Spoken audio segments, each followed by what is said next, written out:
ఒంటరిగా తిరుగాడు లేడినొక మనిషి చూసినాడు, చెంతకు చేరదీసినాడు.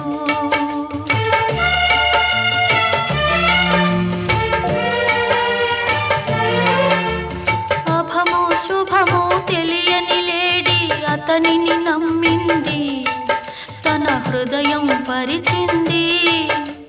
ఆ తరు